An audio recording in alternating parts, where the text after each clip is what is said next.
Javni zavod Krajinski park Goričko v letu 2021. Spoštovane gledalke, spoštovani gledalci, lepo pozdravljeni na kanalu Televizije AS v oddaji Dogodki. Tokrat se bomo v oddaji pogovarjali o našem največjem krajinskem parku, to je naš Krajinski park Goričko. In v studiu smo zato povabili direktorico, gospo Stanko Dešnik, da nam o tem parku tudi kaj več pove. Gospa Stanka Dešnik, lepo pozdravljeni v našem studiu. Lepo pozdravljeni. Ta vaš park je zagotovo nekako najbolj znan oziroma najbolj priljubljen tudi med obiskovalci, torej med izletniki, turiste, ki vemo, da ta vaš grad na Goričkem, kjer imate sedež, tudi ga zelo radi obiskujejo. Pa morda, če za naše gledalke in gledalce kaj več poveste, kakšen je bil kaj v letu 2021 obisk vašega gradu, seveda v luči te epidemije COVID. Mogoče najprej pojasnilo naše. Krajinski park Goričko seveda pripada vsem Goričancem, Goričankam in Slovencem. Torej to ni moj osebni park. Obiskovalcev je seveda na grad na Goričkem čedalje več. Čas covida je sicer v začetku leta 2019 malo ustavil ta obisk, ampak zdaj, ko primerjamo številke v primerjavi leta 2020 in leta 2021, smo letos imeli več obiska kot lansko leto, celo z 18%. V bistvu je ta čas korone sprožil eno meni simpatično reakcijo, ko so Slovenci začeli raziskovati Slovenijo, in večina obiskovalcev, ki je prišlo letos na grad in lansko leto, je bilo prvič sploh v Prekmurju, prvič sploh na Goričkem in seveda sploh na gradu na Goričkem. Mislim, da smo vsi Slovenci potem potovali v druge kraje in dodobra spoznali v teh 2 letih, kakšne zaklade skriva naša domovina. Kaj pa recimo obiskovalci iz tujine? Vsekakor se je velikokrat slišala kakšna nemška beseda za vašimi zidovi, pa tudi kaj madžarsko, pa tudi angleško. Kaj s temi gosti? Teh je bilo zdaj v teh 2 letih malo manj, ampak nekateri so vseeno prišli, predvsem iz bližine, iz Avstrije pa iz Madžarske. Malo manj je bilo tistih iz daljnih dežel. Pretežno prevladovali so Slovenci, res. Vi še tudi seveda ponujate zraven ogleda gradu tudi druge storitve, med drugim tudi nočitve. Kako je kaj s tem z možnost prenočevanja pri vas? No, grad nima veliko spalnic na voljo, samo 4 z 10 posteljami.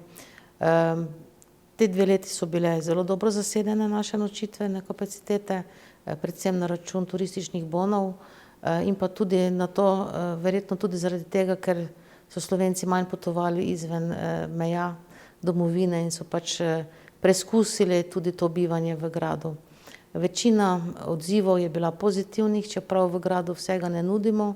Nažalost nimamo kavarne, nimamo gostinskega obrata, ampak smo potem goste napeljevali na sosednje gostinske obrate, tako da upam, da so tudi ti bili potem zadovoljni z temi, ki so pri nas prenočevali, ker so pri njih zatrkovali in večerjali.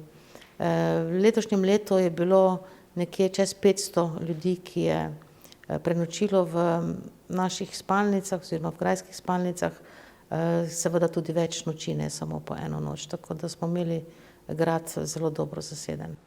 Nekako popiti kavico v grajskem poslopju se nekako čuje to zelo romantično, pa morda kakšne so možnosti, da bi človek se lahko tam, bom rekel, eno res tisto gostinsko kavico lahko privoščil? Kakve so tukaj možnosti? Zaenkrat so te možnosti zelo slabe. Imamo samo en avtomat, kjer si na žetone oziroma na evre, na kovance ljudje lahko skuhajo pač tople napitke. Drugače pa, kot rečeno, potem obiščejo druge gostinske obrate v bližini ali turističnih kmetijah. Naša velika želja je seveda priti do kavarne, do grajske kavarne, kjer bi se ljudje lahko dalj časa zadržali, tudi kaj prigriznili, poslušali lepo glasbo ali pa tudi kaj prebrali.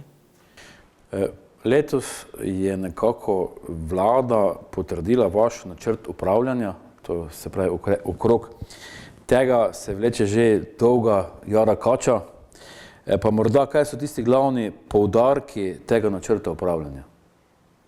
No, v bistvu načrt upravljanja Krinskega parka Goričko bolj ali manj načrt našega javnega zavoda, se pravi delo, razporeditev dela in pa tudi financiranje v obdobju 5 let, od leta 2021 do leta 2025. Eno leto je praktično že za nami, tako da eno leto smo že oddelali. Seveda smo v tem načrtu upravljanja predvideli aktivnosti, ki se tičejo ukrepov varstva narave in pa tudi vzdrževanja oziroma ohranjanja, deloma tudi obnove gradu, ki je pač v našem upravljanju, in pa seveda tudi v pričakovanju novih sodelavcev, ki jih načrtujemo v teh 5 letih, in upamo, da bojo te finančni načrti, ki smo jih predvideli za obdobje 5 let, tudi zdržali do konca, se pravi do konca leta 2025, kar bo pomenilo tudi kakšne večje spremembe v samem gradu in pa tudi seveda v samem zavodu, ki upravlja s parkom in pa s gradom. Kakšen pa ima vlogo, bom rekel, ta turistični sektor pri vas? Nenazadnje nekako imate ta vodenja po gradu, pa tudi ponujate seveda neko združevanje turizma, pa ponujene turistične ponudbe po celotnem območju Krinskega parka Goričko. No, torej, mi nismo turistična organizacija, torej se naš zavod ne financira sredstvi Ministrstva za gospodarski razvoj in tehnologijo, ki pokriva področje turizma. Naša naloga je kot upravljalca prvenstveno usmerjena v ohranjanje narave in kulturne dediščine in pravzaprav dediščine zelo malo, kar se gradu tiče. Drugače pa naše vodenje bolj usmerjeno v to, da ozaveščamo obiskovalce. Zato so vstopnine v grad tudi nizke in zato imamo tudi pretežno razstave, ki so tematsko vezane na naravo. To so fotografske razstave, to so tudi razstave kakšne slikarske, umetniške z tematiko iz narave in podobno. Namreč naš namen je ljudi, ki pridejo na grad, opozoriti na to, da je naše okolje, naša narava, naša vrednota in je potrebna pač posebne pozornosti, kar mi tudi pač upravljamo oziroma delamo vsakodnevno in pa seveda iščemo projekte, ki potem pomenijo tudi investiranje v te ukrepe. Sami ste omenili projekte. Katere projekte imate trenutno v izvajanju? Trenutno zaključujemo 4-letni projekt financiran iz kohezijskih sredstev, ki je do sedaj bil najobsežnejši v našem zavodu, vreden kar 1.700.000 evrov. Gre za projekt Gorička krajina in je namenjen vzdrževanju habitatov za ptice in metulje na Goričkem. V tem projektu je bilo spočetka zaposlenih so bili 4 sodelavci, ki so nažalost naš zavod že morali zapustiti, ker se je projekt uradno končal konec novembra. Nekaj aktivnosti bomo pa morali še potem do konca izvesti redno zaposleni. Drugače pa smo, mislim, da kar s tem projektom bili tudi medijsko dobro navzoči, ker smo izvajali ogromno majhnih ukrepov za veliko različnih ljudi po Goričkem, od sajenja jablan do sajenja mejic, košnje travnikov, obrezovanja bele omele na sadnih drevesih, do montaže oziroma namestitve svetil za zmanjševanje svetlobnega onesnaženja na sakralnih objektih. Veliko številnih aktivnosti, tudi tiskovin, ki smo jih pošiljali v vsa gospodinjstva, recimo to je ta zaključna tiskovina, ki je bila po pošti poslana v vse domačije oziroma vsa gospodinjstva na Goričkem z namenom, da so ljudje seznanijo s tem, kako bogato naravo, kako bogato okolje imajo, v katerem živijo. Tako da ta projekt se zdaj zaključuje, sicer pa smo začeli letos z novim projektom iz programa Life for Seeds, ki se je začel v novembru z enim zaposlenim koordinatorjem. Projekt bo namenjen zbiranju oziroma pobiranju semen iz cvetočih travnikov, da ustvarimo semenske banke skupaj z Kmetijskim inštitutom Slovenije in pa Društvom za opazovanje in proučevanje ptic, zato da bomo lahko tudi vrnili kakšne njive nazaj v cvetoče travnike ali pa intenzivne travnike spremenili v bolj bogate, biotsko raznovrstne travnike. Projekt Life Natura Viva, to je drugi projekt z programa Life, je sedaj v zaključnem letu, ki se bo končal prihodnje leto avgusta, je pa namenjen bolj komunikaciji. V tem smo pa potem komunikaciji z deležniki in pa z prebivalci Goričkega in drugimi parki, se pravi, je vse slovenski projekt.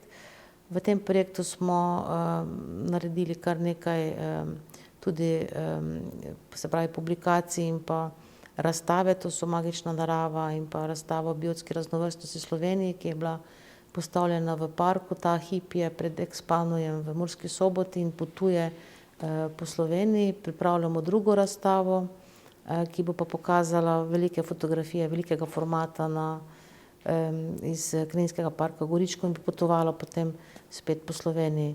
Tudi tu je več aktivnosti od predvidenih izletov, ki smo jih žal morali premakniti v čas po koroni oziroma v prihodnje leto, upam, da nam uspejo, zato da bi pokazali tudi našim prebivalcem z Goričkega prakse, ki jih izvajajo v drugih parkih, ravno na podoben način, kot je ozaveščanje, informiranje, interpretacija narave, kaj so to ekosistemske koristi in tako naprej.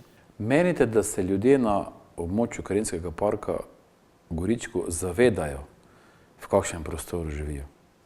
Jaz si to srčno upam in želim, da se bojo počasi res zavedli, čedalje več je takšnih, ki mislijo na podoben način kot mi. Včasih pa žalosti ugotavljam, da se tega bolj zavedajo tisti, ki pridejo na obisk, ali pa tisti, ki so kupili nepremičnine od domačinov, ki so jih seveda prodali in prihajajo sem v tretjem življenjskem obdobju ali pa na letne počitnice. Takšnih priseljenih ljudi je po Goričkem že kar nekaj, eni celo s podjetniško idejo prihajajo in so uspešni, moram reči, ali so to nastanitve, ali so to gostinska ponudba in tako naprej. Se pravi, kot pravi pregovor, noben ni prerok svoji deželi, očitno moramo tudi ti, ki tu živimo, stopiti stran, da pogledamo nazaj, kako bogata je v bistvu ta okolica, v kateri smo doma. Morda še kakšna beseda o projektih, ki jih načrtujete v prihodnosti? Ja, program dela za leto 2022 še v bistvu nastaja oziroma ga pripravljamo. Prihodnost bo odvisna zelo od možnosti finančnih. Vemo, da zdaj vsi novi projekti, ki prihajajo, razpisi zahtevajo višjo stopnjo sofinanciranja, 20% so čezmejni in pa mednarodni projekti, ne. Trenutno nimamo nekaj večjega v načrtu, ampak razmišljamo, da bi postavili tudi v gradu neko razstavo, neko interpretacijo v povezavi z našo nesnovno dediščino, gre za naš dialekt, za naše narečje ali pa prekmurski knjižni jezik, ki še ima nianse tudi v goričkih različicah, ne. In pa seveda v povezavi z uporabljanjem in pa tudi z Gradiščanskem, vseeno smo tu na območju, kjer so se te 3-4 različne kulture srečevale in se oplemenitile med seboj in so se tudi stvari razvijale v prostoru na ta način, v vseh smereh. In to je tisto neko naše bogastvo, ki ga tudi, mislim, da premalo poudarjamo, premalo cenimo, imamo pa dobre temelje zanj. Vemo, grad se že kar nekaj let oziroma desetletij obnavlja, vedno se nekaj spreminja, vedno se nekaj uredi in tako naprej, pa morda kakšne so kaj investicije planirane za prihodnje leto? No, ravno to v načrtu upravljanja imamo v načrtu, da se bo seveda kaj investiralo. Tu računamo predvsem na sredstva Ministrstva za kulturo leta 2023. Upam, da bo ta finančni načrt zdržal. V prihodnjem letu pa seveda pripravljamo načrte za vse te načrtovane, pač predvidene investicije. Če bomo uspeli dobiti sredstva, seveda bi želeli naslednje leto obnoviti sanitarne prostore, tako da bodo tudi primerni za ljudi s posebnimi potrebami, se pravi za gibalno ovirane. Radi bi uredili tudi grajsko dvorišče, vrnili nazaj podobo zidu v grajskem dvorišču Bergfrida, ki se ruši na žalost. Tako da to imamo zaenkrat te načrte in upamo, da bo proračun, ki ga pač nam dodeli Ministrstvo za okolje in prostor, tudi zadosti velik. Glede na to, da ima grad 365 sob, po legendi, še razmišljate kaj v to smer, da bi kaj razširili ponudbo teh nočitvenih kapacitet? Nočitvenih ne, si pa zelo želimo grajsko kavarno. Mislim, da je to tisto, kar najbolj manjka. Da ne bo konkurenca vaškim gostinskim obratom, ki kuhajo odlična kosila in večerje, ampak da je to tisti užitek ob kavici in pa seveda kakšni gibanici in seveda goričkem vinu kot pika na i v gradu. To bi se nam seveda prileglo. Verjamem pa, da bo to uspelo samo nam, bi morali že najti kakšnega strateškega zasebnega partnerja, ki bi slišal na to našo idejo. Leto 2021 se zaključuje, leto 2022 je čist pred vrati, pa morda kakšne so vaše želje v prihajajočem letu? Prva želja, da ostanemo vsi zdravi, da delamo vsi naprej, da imamo vsi dovolj energije, da vse te žlahtne pobude in vizije, ki niso majhne, ker gre za vrednote, ki so splošno še podcenjene, dobijo na vrednosti in da bodo ljudje z veseljem spremljali vse, kar se dogaja v naravi, v okolju, da bodo tudi deležni teh žlahtnih uslug, ki jih daje kulturna in naravna dediščina. Vizualno, slišno, pa še kako drugače. Gospa Stanka Dešnik, direktorica Krajinskega parka Goričko, hvala lepa za obisk našega studia. Hvala za povabilo. Vam, drage gledalke, dragi gledalci, pa hvala za pozornost in nasvidenje.